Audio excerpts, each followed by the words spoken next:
Now, isolation and loneliness among farmers and people who live in rural areas can make them more vulnerable to mental health issues. According to a recent study, 15% of farmers claim they've experienced problems in this area, although it would seem to us that that seems quite low, but we'll get to that a little later on. Now, by not opening up and sharing these problems, of course, it can make a bad situation worse, especially when people live far away from their neighbours. We're joined now by Zoe Forde from Sea Change, who has struggled with her own mental health issues, and Mary Kennedy, social worker at St Patrick's Mental Health Service. Ladies, you're both very welcome this morning. Zoe, I'm going to come to you first and straight away just salute you for talking about this on television, because it's not an easy thing to do. So well done for that. Can you tell us a little bit about your own experiences, you know, when it started and how it manifested itself? So I'm from rural Ireland originally. I grew up on a farm in County Monaghan, and I think when I moved to university then, around the Christmas time, it definitely triggered a very severe depression. Where did you move to? UCD. Okay, so you actually were up in Dublin. Yeah. So I started experiencing a lot of mental health issues. I wasn't sleeping, I wasn't eating, I had no appetite. I was just filled with anxiety and fear every day, no motivation to even go to my classes. And did you put this down to a bad case of homesickness or something, or what was your initial feeling on it? I did originally, yeah. But I mean, looking back now, I think it's something I also struggled with when I was in secondary school. I was never happy then either. But I think the whole moving away from home definitely triggered it a bit more severely in me.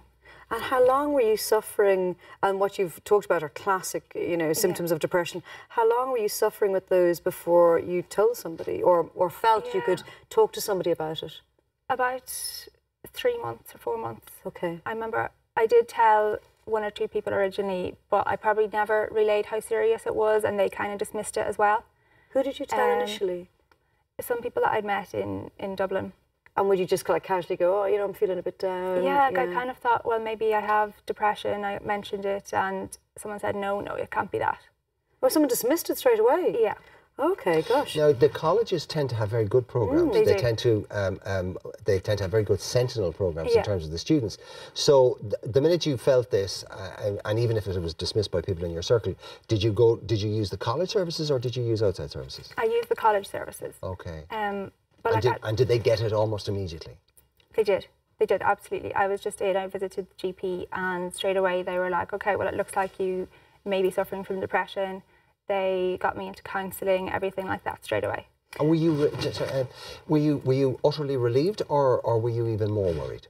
No, I was completely relieved to know that I actually had a name for what this was.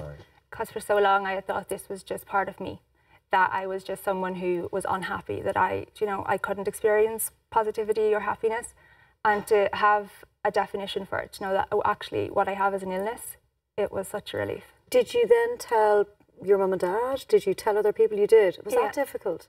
It was very difficult to tell my parents, especially. I actually texted my mother because I didn't want to do it face to face. I didn't want a phone call because I knew I'd end up crying and she'd probably end up crying. So I just texted her, but then I have friends from back in Monaghan that it took me another 2 months to be able to work up the courage to tell them. Why were you so reluctant to share that information with your parents and your friends?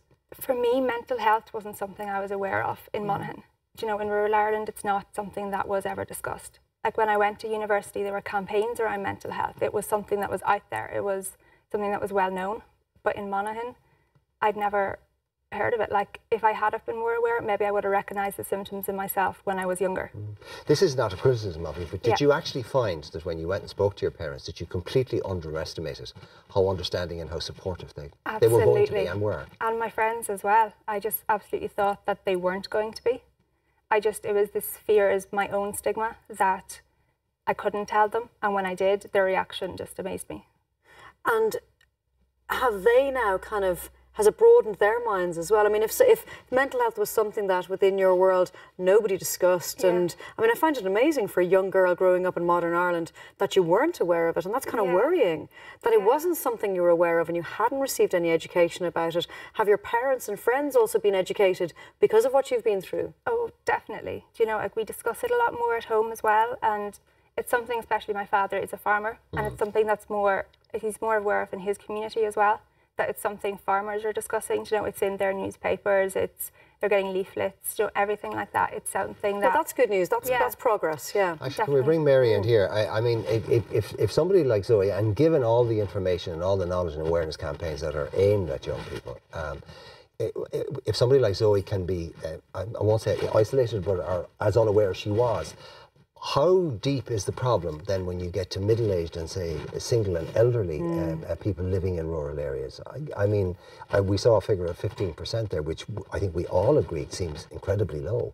Yeah, that 15% came from a Sea Change National Representative Survey, where they did interviews with 977 people across Ireland, and they looked at different factors to do with rural isolation, and they found that 15% of farmers are now saying that they've had experience of mental illness. Do you think, Mary, that might be a reflection on how reluctant people are to admit they've experienced it? Definitely. And you believe that figure would, in reality, if everyone honestly held their hand up, would be much higher? Definitely, because the statistics are telling us that people across various social demographic groups are experiencing this. Well, we saw at the ploughing, the ICMSA and the Examiner did a poll, and apparently 78 or 79% of farmers said that they had personal experience of a suicide either in their immediate circle or within their local community. So it's not that those communities are unaware of the issues here, but they are still very real. Is that to do with the rural lifestyle and, you know, the solid man of the earth, that he deals with his problems, he doesn't talk about them, and that, you know, real men don't do this? Well, it very well could be. It's important to recognise, Mark, that it's not just farmers and Zoe's community that are experiencing rural isolation. It's actually people who tend to be marginalised anyway. So when you look at the figures, it's lone parents. That's a good point. You don't have to be living in the country to feel isolated. Yes. So, but sometimes you can be, the loneliest place you can be is in a crowd. Yeah, definitely. But then it's not helped if your nearest neighbour is 3, 4, 5, 6, 7, 8 miles down the road. Yeah, like there are predictors of social isolation in rural Ireland, and that would be kind of common things like lack of transportation, being away from high density housing environments. Kind of lower socioeconomic incomes as well is an indicator, as well as having vulnerabilities to mental illness. So when we listened to Zoe, she would have said there that when she was younger, she would have felt that she had issues with her mood that were kind of highlighted when she moved to Dublin, when she made that transition. So from what Zoe's telling us is that she was aware of some symptoms, but in typical kind of Irish fashion, she probably felt that they'd get better by themselves. What about the nature of rural life, in that it tends to be a solitary existence? You know, most farms in this country are run by one person. They spend an awful lot of time on their own, and they spend far more hours working at it than say a normal 9 to 5 would be. So therefore the chances of them having too much time to think on their own is increased. Definitely.